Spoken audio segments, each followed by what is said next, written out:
Daghang salamat, maayong hapon kaninyo tanan. Ato na usab pagasugdan ang bag-o nga edisyon sa atong programa nga Baranggayan nga inyong madungog matag alas 4 hangtod alas 5 sa hapon sa adlaw nga Lunes, Martes, Miyerkules ug Biyernes. Ipadayon nato ang panaghisgot sa labing mainit nga isyu sa atong panahon karon, ang kining pagsuway sa daghan nga mga miyembro sa atong Senado nga i-reverse o hunungon o ibaliwala katong contempt order o request for the issuance of warrant of arrest nga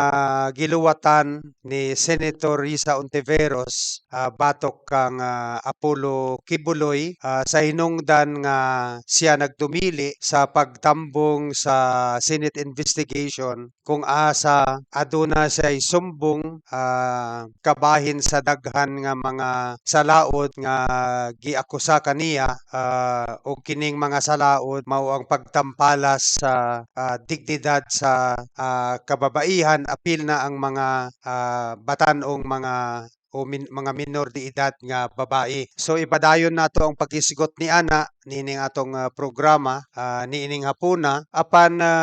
before ta mo adto diha ato sa isgutan kining usa ka mahinungdanon nga isyu diha sa Soc Sargent Economic Corridor nga ginalangkuban sa General Santos City. Ang kining niining na-expose na gyud karon nga open pit mining operation sa Barangay Net sa munisipyo sa Lake Cebu, South Cotabato. Siguro ang tanan naman nakahibalo ug ang katong wala pa nakahibalo nga ang South Cotabato aduna kini usa ka prevailing open pit anti-open pit mining ordinance ug wala pa kini ma-repeal bisan pa nga nagsuway ang daghan nga mga puwersa nga gidala kini sa korte o gisuway usab nga hangyoon ang sangguniang panlalawigan sa South Cotabato nga i-repeal kana nga balaod apan hangtod karon wala pa sila magmalampuson sa pagbasura niining anti-open pit mining ordinance. Gusto pasabot nga adunay ordinansa nga existing prevailing diha sa South Cotabato nga dumilian ang kining open pit mining operation. Og diha sa katong kanang aerial picture siguro adunay nagpalupad og drone diha sa Lake Cebu og nakita ang halapad nga mga kabukiran area sa daghan nga mga halapad nga areas diha sa kabukiran sa Barangay Ned nga kini gitapan na gi-level off na tungod sa operation sa anti-mining ordinance. Dugay na nga atong gi-expose kini. Wala pa ni tumaw diha sa social media kining aerial picture diha sa Barangay Ned nga nagpakita nga halapad na gayud ang giguba o gigunob nga mga bukid diha sa maong lugar. Ato na kini gi-expose niining atong programa o gani naghangyo kita sa mga opisyal sa South Cotabato o sa General Santos City o sa mga opisyal usab sa Katolikong simbahan nga mag-organisa og usa ka fact-finding mission para sa taon kung tinuod ba o dili nga adunay illegal nga open pit mining operation diha sa sa Barangay Net sa Lake Cebu, South Cotabato. Ang Gensan ug ang Sultan Kudarat aduna poy dili lamang ang South Cotabato ang affected niini kay daghan ang mga tributaries gikan diha sa Lake Cebu nga adunay direkta nga koneksyon paingon sa daghan nga area sa South Cotabato sa General Santos City ug sa Sultan Kudarat ug in case of massive flooding pwede nga ma-inundate no ang General Santos City ang daghan nga mga parte sa South Cotabato ug sa Sultan Kudarat apan wala kita gidungog sa mga opisyal sa simbahan ug sa mga opisyal sa South Cotabato ilabi na gayud ang mga ang mayor, ang vice mayor ug ang miyembro sa Sangguniang Bayan diha sa Municipality of Lake Cebu. Ah, Dugay na nato gi-report no nga daghan na ang mga na-displaced nga mga ah, miyembro sa kining ah, usa ka indigenous peoples nga mao ang Tibuli diha sa Lake Cebu kay ang kining minahan gipamalit nila ang yuta sa mga indigenous peoples sa tag 150,000 matag hektar. Og ang nahitabo sa ila, naubos na katong ilang kwarta og nagbalik sila sa usa ka sitwasyon kay imtang nga malisod og wala na sila pagabalikan pangayuta nga aron ilang amumahon tungod kay giokupahan na kini ni anang mining usa ka dakong mining company nga mao karon ang nagapatigayon ni anang open pit mining operation diha sa Barangay Ned sa Municipality of Lake Cebu, Antibuli. Dugay na nato ginapanawagan kining NCIP. Kay daghan namang ang report nga ang mga mananap sa mga Tibuli diha nga area ah, nagkamatay na kay wala na sila'y suba nga kung asa makainom og tubig ang ilang mga mananap, ang ilang mga kabaw, mga baka ug mga kanding ug mga kabayo no. Og tungod kay kining NCIP ila man ang obligasyon mao ang pagprotekta dili lamang sa ancestral and kining ah, ancestral lands o ancestral domain sa mga indigenous peoples kundili maupod ang pagprotekta sa ilang panginabuhian no. Ginatawagan pod nato ang kining Bureau of Mines and Bureau of Mines and Sciences. Ginatawagan nato ang opisyal sa Department of Environment and Natural Resources diha sa Soxargen areas. Apil na ang daghan nga mga law enforcement agencies. Ilabi na gyud ang mga opisyal sa probinsya sa South Cotabato ug ang mga opisyal sa ah, Municipality of Tibuli, South Cotabato.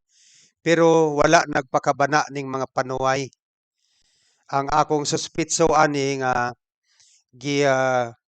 pakaon na pud ni og daghang kwarta ning mga ah, kining mga salot nga mga opisyal sa sa probinsya sa Sultan Kudarat sa probinsya sa South Cotabato sa apil na ang daghan nga mga national government agencies no diha sa palibot ni anang mining areas no. Kaya ako dili gyud ko motuo nga ang mga opisyal sa South Cotabato ilabi na gayud ang mga opisyal sa Municipality of Lake Cebu nga wala sila kahibalo ning operations. Nga wala sila kahibalo nga ginalapas o gina-violate ang existing or prevailing anti-mining open pit mining ordinance diha sa South Cotabato kay balo ni sila. Pero kini sila sigurado nga nakigkonsabo ni sila niining tag-iya niining dakong mining operations diha sa Barangay Ned Lake Cebu. O siyempre ang ilang pagkukonsabo aduna gyud ni material consideration. Imposible nga magpabuta-bungol ning mga opisyal sa South Cotabato, mga opisyal sa particularmente sa mga opisyal sa municipality og Tibuli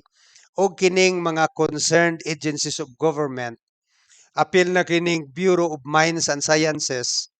nga adunay obligasyon sa pag-regulate niining mga mining operations aron nga isiguro nga wala sila'y balaod nga nasupak sa ilang operation. Apil na kining ilabi na gayud kining mga opisyal sa National Commission on Indigenous Peoples. Dugay na ko naglagot aning mga panuay kay kini sila kanunay nga nakigkonsabo sa mga adunahan aron nga makuha sa mga influential and powerful people kining mga ancestral domains o ancestral land sa mga tibuli. So sa pagkakaroon, hinaot nga ang mga residente sa Socsargen area magpakita og kasilag og magpagawas sa ilang kasuko ah, niining open pit mining operations diha sa Barangay Ned, Lake Cebu.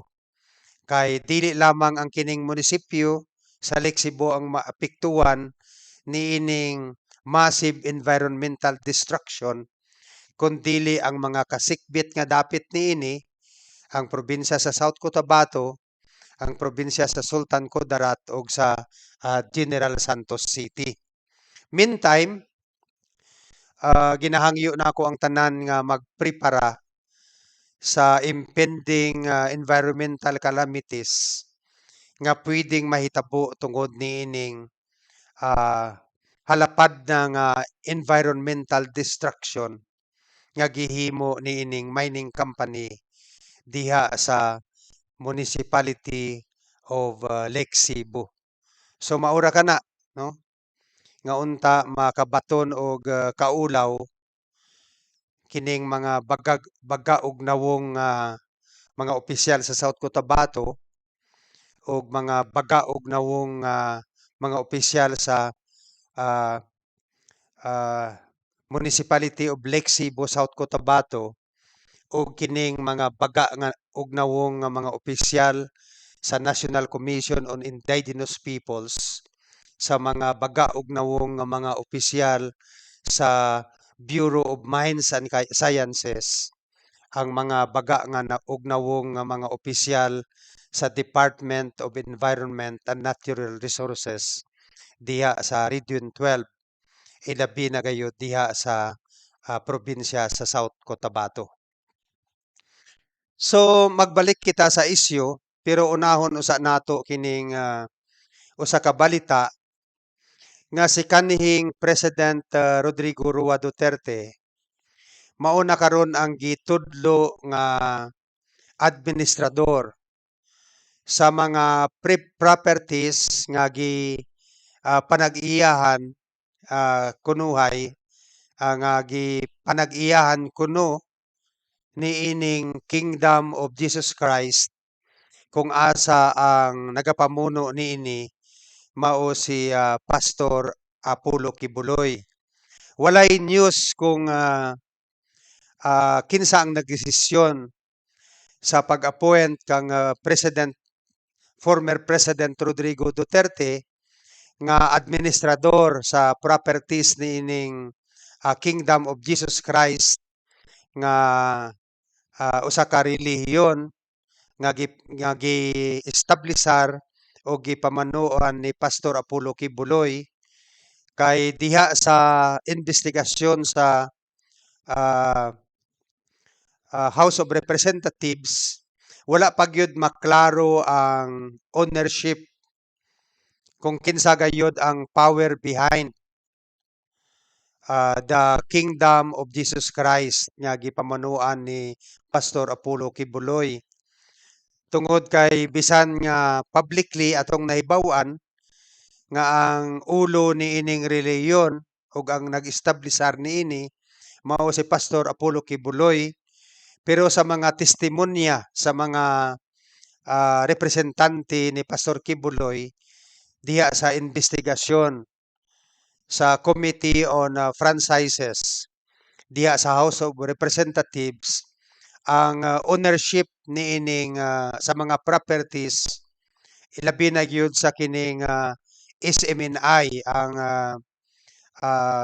radio and television station nga ilawom sa Kingdom of Jesus Christ dili klaro. Pero kung atong ianalisa ang mga testimonya diha nga gitunol o padayag diha sa maong investigasyon sa Committee on Franchises diha sa atong Senado,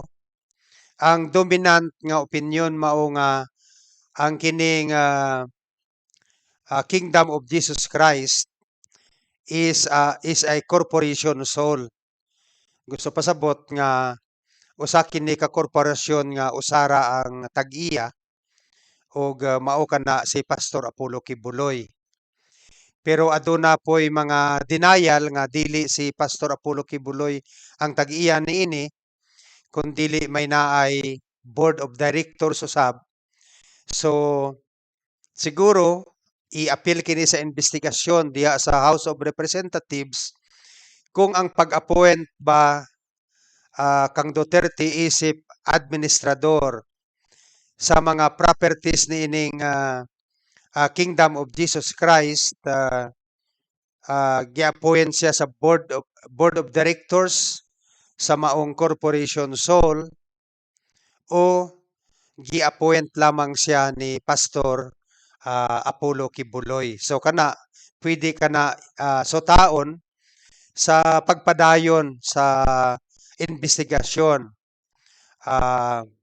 diha sa House of Representatives kung asa magpatigayon na usab sila og investigasyon sa adlaw nga Martes, March 12, 2024. Kung asa kung dili mo sipot diha si Pastor Apollo Kibuloy kay gisapuy na naman siya, then expectedly basin mapagawasan na usab siya og contempt order sa Committee on Franchises diha sa House of Representatives og pinaagi ni ana may isyuhan na usab siya sa warrant of arrest, no.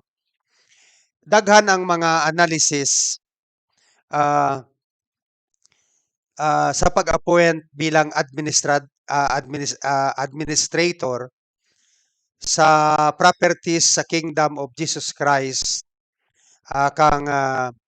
kanhing presidente Rodrigo Roa Duterte. Ang uban nga pagpamasin o opinyon nga gi-appoint sa Kingdom of Jesus Christ si Duterte isip administrador tungod kay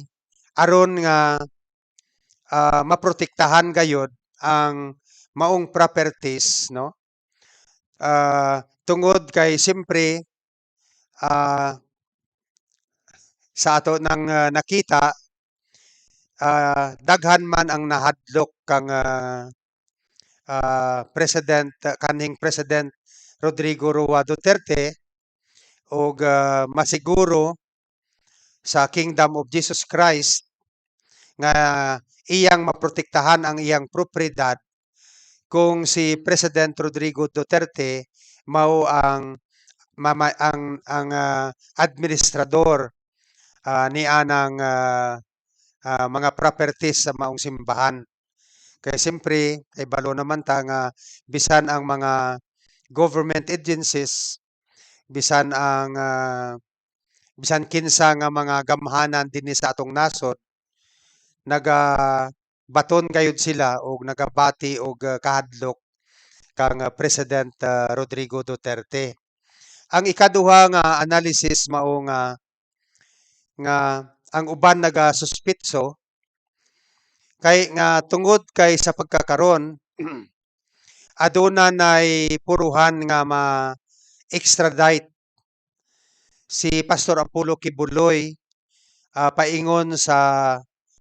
Estados Unidos aron didto siya pagaprisuhon samtang nga ginataral siya sa mga salaod nga giakusa kaniya didto sa Estados Unidos ug tungod kay aduna usab puruhan nga ma-isyuan og warrant of arrest si Pastor Apollo Kibuloy sa korte sa mga korte diha sa Davao City og sa mga korte og sa korte diha sa Pasay City, tungod kay nag-order naman si ah, Department of Justice Boying Remulla nga i-file na ang kaso batok kang Pastor Kibuloy kung asa kini nabinbin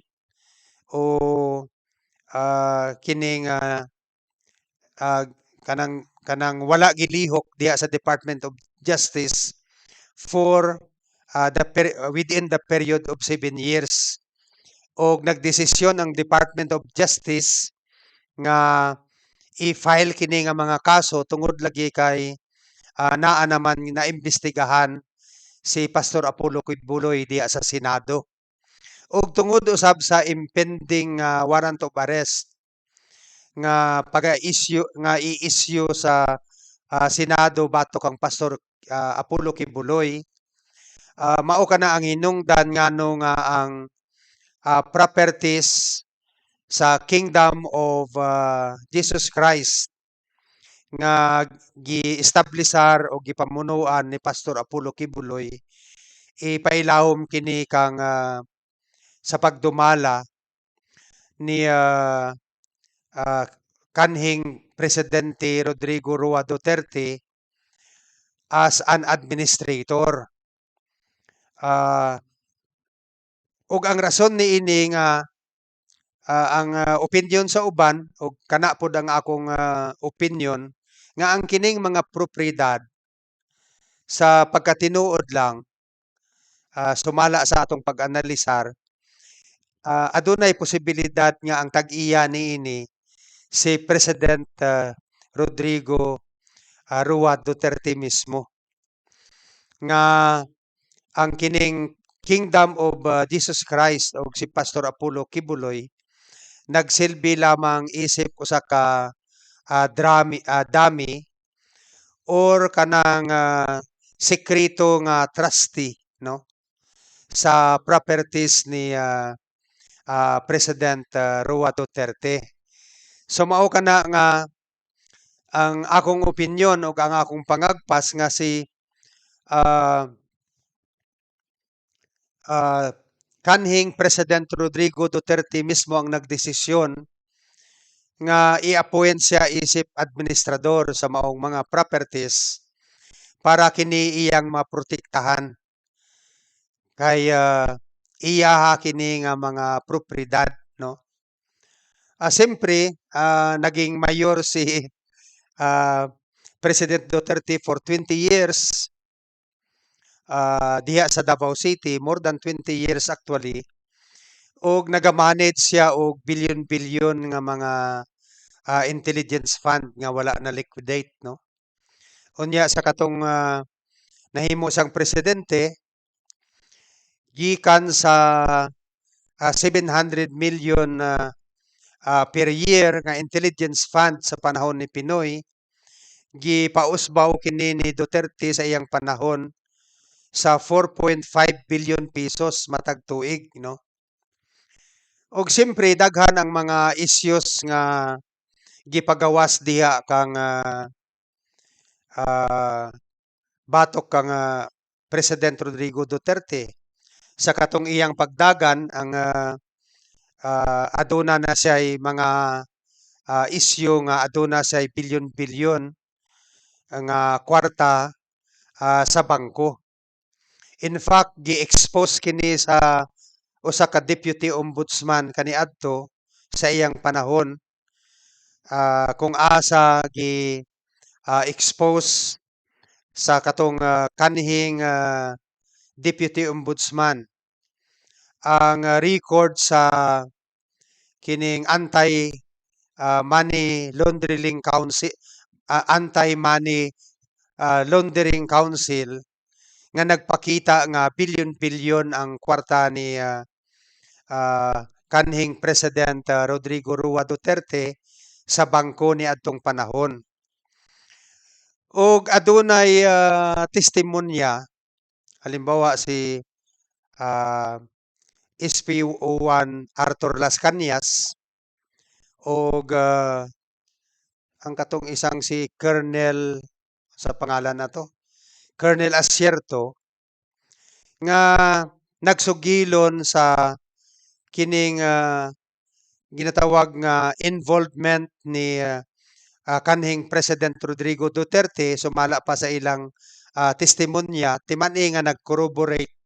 ang testimony ni SPO1 Arthur Las Cañas og ni Colonel Asierto kabahin sa alleged partnership ni President Rodrigo Duterte sa drug trade sa mga nailhang kining mga ah, drug lords dinhi sa atong nasod. Halimbawa, ang gipahinganlan diha ang kining si Michael Yang, si Alan Lin, no? Og si Charlie Tan ug uban pa, no? So, og kini nga mga isyu aduna kanay mga circumstantial evidences nga nag-connect kang Duterte sa nga naga-support sa teorya ni Arturo Las Cañas nga kini si President Duterte mao kini ang drug lord of all drug lords diri sa Pilipinas. So kung tinuod man kana gikinahanglan nga adunay institusyon si President Duterte nga iyang kabutangan sa iyang mga propriedad nga dili mapulgar. So mao kana ang mga teorya nga nagagawas karon nga sa akong pagtuo adunay posibilidad nga tinuod kini nga ang Kingdom of Jesus Christ mao kana ang ginatawag nato nga depositahanan og taguanan sa mga pondo nga kwarta og mga propriedad ni President Rodrigo Duterte. Ug tungod kay ang ginatawag nato nga kagawasan o liberty ni Pastor Apollo Kibuloy naa naman sa ah, ginatawag nato nga sa bingit ng alanganin kay naa na siya aduna nay red notice ang international ah, ang Interpol o ang International Police kaniya og aduna nay puruhan nga maisyuhan siya og warrant of arrest diha sa Senado og sa duha ka korte dinhi sa Pilipinas sa Pasay City ug sa Davao City. ah Naghimo sila og pamaagi ah, nga ma-secure ni President Duterte ang iyang ah, kaugalingong propriedad sa dili bulgar nga pamaagi kay kung iya manggod kuhaon ka muingon siya nga iya kini di dako nga political scandal no mabulgar. So ang mas ilang strategy sumala pa sa daghan nga pag-analisa niini nga aron nga dili mabulgar kung tinuod man kana nga iya kining mga property mag-appoint lamang siya magpa-appoint lamang siya isip administrador niining mga propriedad kay ang epekto susama ra gihapon nga iyang maprotektahan ang maong propriedad nga ang uban nga mga tawo nagatuo nga dili kini propriedad ni Pastor Apollo Kibuloy o ang propriedad sa Kingdom of Jesus Christ kundi iya kini kaugalingong propriedad. So magpadayon kita sa isyu sa Senado, no? Ang kay balo naman kita nga si Senator Risa Ontiveros nag-issue na og contempt order kang Pastor Apollo Kibuloy. Og tungod niining contempt order, it would be ministerial for the Senate President nga mag-issue og warrant of arrest batok kang Pastor Apollo Kibuloy. Pero gipakgang kini ni Senator Robin Padilla kay nag-attend siya sa second session diha sa investigasyon sa committee nga gipamutuan ni Senator Risa Ontiveros og nagdeklara sa iyang objeksyon. So mao kana nga gihatagan siyang tud niining adlaw nga Martes, March 12 nga makakuha og pirma sa majority sa members sa Committee on Women, Children, the Elderly, Gender Equality and Family Relations nga gipamunuan ni Senator Risa Ontiveros. So kung atong makita, kikinahanglan ni ni Senator Robin Padilla nga mukuha og pirma aron mapakgang ang isyuhan sa warrant of arrest sa 8 ka senador kay kuan man sila kanang 14 man ang miyembro sa kining atong ginatawag nga committee ni Senator Risa Ontiveros. So gikinahanglan nga 8 gayod ang kining mopirma aron nga mapakgang ang isyuhan sa warrant of arrest. So aduna nay 5 ka senador nga nagpirma, si Senator Cynthia Villar, si Senator Robin Padilla, si Senator Bongo, si Senator Senator Amy Marcos og si Senator G.V. Ejercito. Pero last week, katong miaging Friday ba kato o nag-withdraw sa iyang signature si Senator G.V. Ejercito kay kuan naman siya kanang tungod sa public pressure kay nahimo siya nga nahimong sumsuman diha sa atong social media. So aduna na lang 4 nga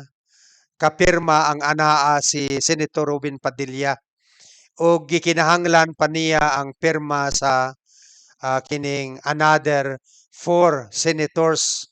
aron nga mabaliwala o mabasura ang warrant of arrest ug aron nga dili na ma-issue ang warrant of arrest kang Pastor Apollo Kibuloy ug mabasura na katong contempt order. So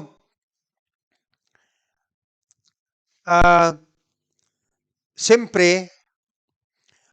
tungod ni ining gihimo ni Senator Risa Ontiveros nga pag-imbestiga kang Pastor Apollo Kibuloy na nahimo siya nga sentro sa pag-atake sa mga vloggers, sa mga troll farms diha sa social media. Ug sentro usab siya sa opposition. Sa halimbawa sa usa ka congressman nga si Congressman Marcolita unya ang dili miyembro sa committee nga sa Committee on Women etc. nga si Senator Francis Tolentino ug bisan gani si Senator Bato de la Rosa naghimo usab sa ilang komentaryo kabahin sa katong act ni ang katong desisyon ni Senator Risa Ontiveros nga imbestigahan ang daghan nga mga salaod nga giakusa kang Pastor Apollo Kibuloy. Timan ang kaso niya sa US kining human trafficking with coercion tapos bulk dollar smuggling unya sex trafficking of children by force ug uban pa dinhi sa atong sa Pilipinas susama ang mga akusasyon no may dugang lang giklaro nga mga ah, kaso sa panlugos nga gihimo si Pastor Apollo Kibuloy sa mga minor de edad. Ah, ang uban niini dismiss sa Piskaliya sa Davao, ang uban gi-appeal sa Department of Justice, ug ang uban naa na karon ginapresenta, gipasaka sa atong Senado ug mao kana ang ginaimbestigahan. So sa pagkakaron kung inyong tan-awon ang mga pro Duterte vloggers o mga pro Kibuloy vloggers, grabe nga mga personal attack ang ilang ginahimo kang Senator Risa Ontiveros. So ang iklaro lang nato nga ang pag-imbestiga kang Pastor Apollo Kibuloy, kuan kini murag resulta sa kanang offshoot kini, no? Offshoot sa resulta sa investigasyon nga gipagatigayon usab ni Senator Risa Ontiveros batok kang Terence Kilario nga gitawag kini nga si Senior Aguila nga nagpaila-ila usab nga siya si Santo Niño, nga siya usab si Hesukristo ug Dios usab siya. Ug tungod sa investigasyon napailan kini nga gi-conduct ni Senator Risa Ontiveros, ang resulta niini ang Department of Justice nag-imbestiga usab, no? Unya nakakuha sila naa sila finding of probable cause sa mga salaod nga gihimo ni Terence Hilario ug sa pagkakaroon na panlot na sa bilangguan si Senior Aguila o si Terence Hilario ug uban pa ang lantaw nako siyam niya nga mga kauban nga nakahimo og salaod. Ang kining pangitabo sa pag-imbestiga kang Terence Hilario ug ang resulta niini nga nahatagan og gustisya ang iyang biktima, mao kini ang nag-aghat og ah, naghatag og paglaom sa biktima ni Pastor Apollo Kibuloy nga matagan usab sila og gustisya. Mao kana nga nakig-angot sila sa opisina ni Senator Risa Ontiveros. Og eventually after the vetting process og sa ilang pag-execute og ilang mga affidavits og sa paghatag nila og mga video statement na sugdan ang investigasyon diha sa Senado. So wala kini giplano, no? Ang nahitabo lang nahatagan og kining paglaom ang katong biktima ni Pastor Apollo Kibuloy nga mahatagan sila usab og hustisya, nakakita sila og kahayag, mauna nga nagpasaka sila og sumbong diha kang Senator Risa Ontiveros. So ah, nanahimong katawanan karon og naging gusto pa ko mga nahimo batch of jokes kining daghan nga mga senador nga nagsuporta kang Pastor Apollo Kibuloy. Ilabi na gayud katong upat nga nagpirma aron nga ibasura ang contempt order ug ang mamahimong issuance of warrant of arrest kang Pastor Apollo Kibuloy atong i-tackle kining ah, giingon ni Senator Francis Tolentino, ni Senator Amy Marcos ug ah, Senator Ruben Padilla nga dapat respetuhon ang right to due process ni Pastor Apollo Kibuloy. Mao bitaw nga gipatawag siya nga motambong sa investigasyon aron nga marespeto ang ilang due process. So murag bali ang kurto ang utok niini nga kung hatagan di ay si Pastor Apollo Kibuloy og panahon nga mga turungan nga ihatag ang iyang side of the story diha sa investigasyon sa Committee on Women, violation di ay na sa right of due process ni Pastor Apollo Kibuloy. So di ba katawanan murag bali ang ilang mga argumento. Ang kining maingon nato nga kining hungog nga senador nato nga si Senator Bato de la Rosa, ang iya naman hinungdan nga dili pwede nga ingon niya, dili pwede nga isyuhan og warrant of arrest si Pastor Apollo Kibuloy. Kay kini siya anak sa Dios, dapat nato respetuhon, no? So kining atong kanhing hipi sa kapulisan nga nag-implement na sa Operation Tukhang o Operation Double Barrel nga nagresulta sa pagpatay sa more or less 8,000 during police operation and under suspicious circumstances og nagresulta sa pagpatay sa more or less 38,000 people pinaagi sa pagpusil nining ginatawag nato nga riding in tandem criminals, nagatuo nga kini si Pastor Apollo Kibuloy isa ka Dios, and therefore dili pwede nga isyuhan siya og warrant of arrest ni sa Senado. So mao na ang ilang mga binuang ug walay hinungdan nga rason nga dili ta makahibalo kung kataw-an ba nato sila o atong kasilagan tungod ni ining ilang mga rason, no? Kini si Ivy Marcos naman, ang isa niya ka rason ingon niya nga parang hindi naman ka panipaniwala na totoo yung mga akusasyon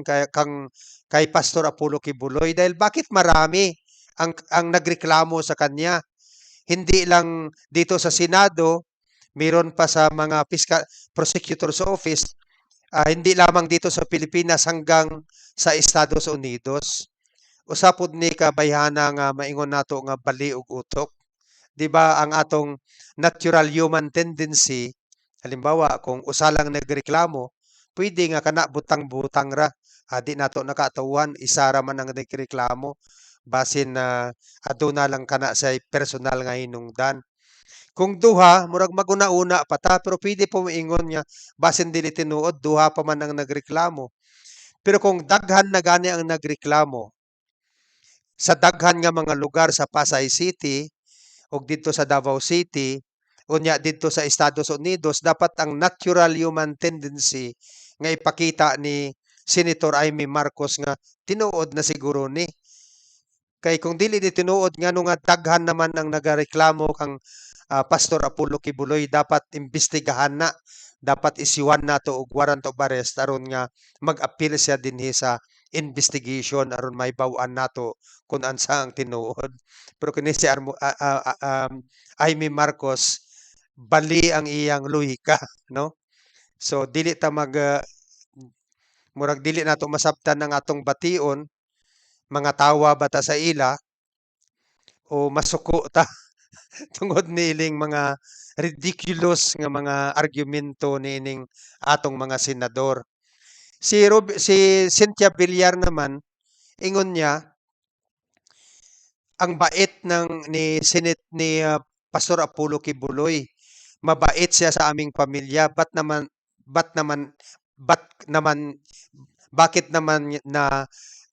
bakit ko naman siya ipahuli na mabait naman siya sa aming pamilya.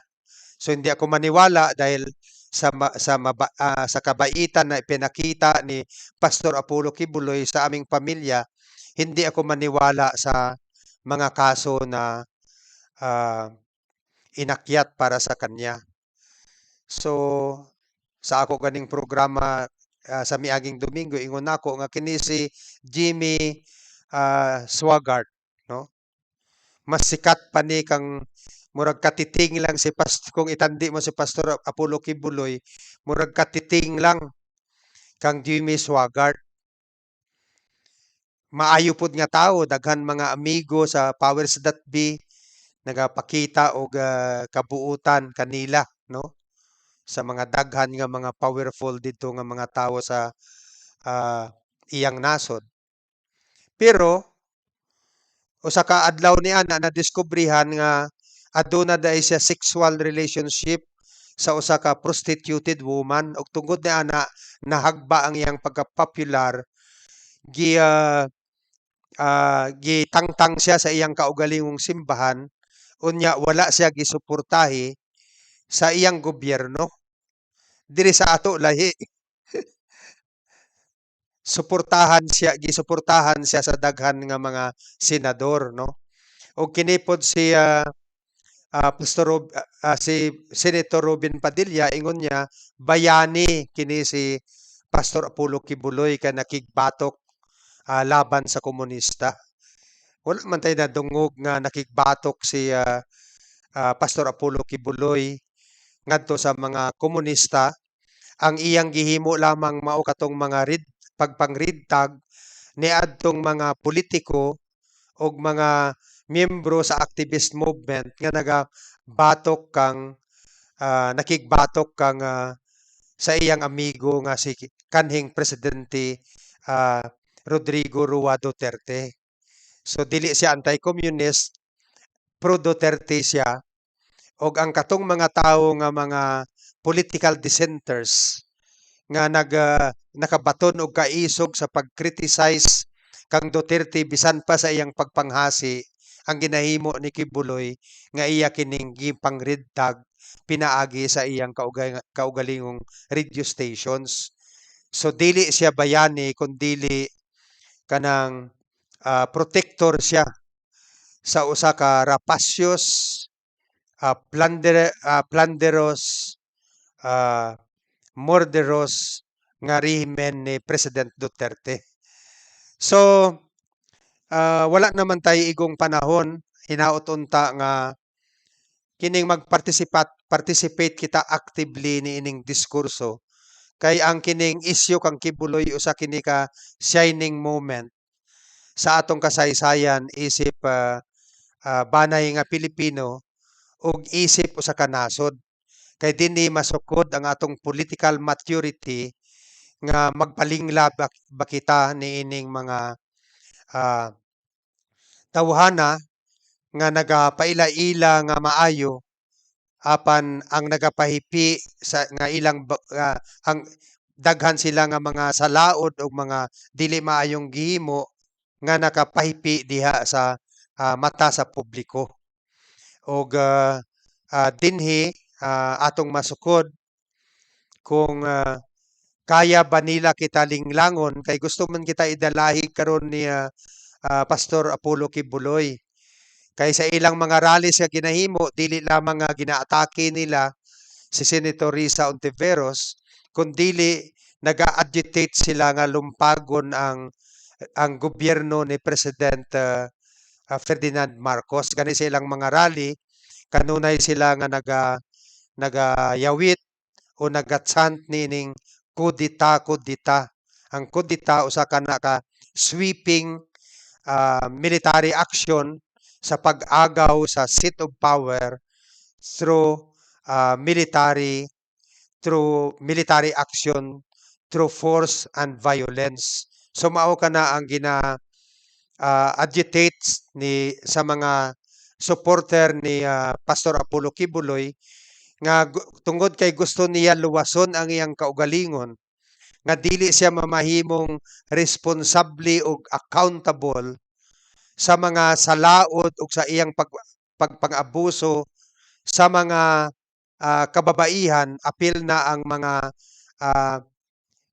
batan-ong mga babae aron nga makalingkawas siya sa iyang predicament nga aduna nay posibilidad nga may tumpawak siya sa bilangguan gusto niya kitang idalahig nga kita mag-participate sa iyang gusto nga mutabang kita sa paglumpag sa gobyerno ni Marcos dili kita magpalingla ni ana tungod kay dili ka na usa ka kausa nga dapat natong ubanan ug ang ginahangyo lang nako kay ila man ginahimo nga murag makaluluoy na kaayo si Senator Risa Ontiveros nga ang iyang ginahimo mao lamang unta ang hatag og oportunidad sa katong mga makaluluoy og walay gahom walay kwarta nga mga biktima ni Pastor Apollo Kibuloy nga matagan sila og hustisya, siya karon ang nanahimong sentro sa tanan nga pagpanghimaraot sa tanan mga butang-butang aron nga makuhaan siya og public support og moatras siya sa imbestiga sa iyang iging buhaton nga mahatagan og hustisya kining makaluluoy nga ah, biktima ni Pastor Apollo Kibuloy. Ug unta sa niining isyu, didto kanunay kita nga moside sa katong tawo nga walay ikasarang nga ibarog ug protektahan ang ilang katungod. Dili kita mag-side, mag-take the side di atong mga powerful kay ang katong ang mga taong gamanan susama ni Pastor Apollo Kibuloy at doon naman sila ikasarang nga protektahan ang ilang katungod. So hangtod na lang kita dinhi. Daghang salamat ug maayong hapon kaninyong tanan.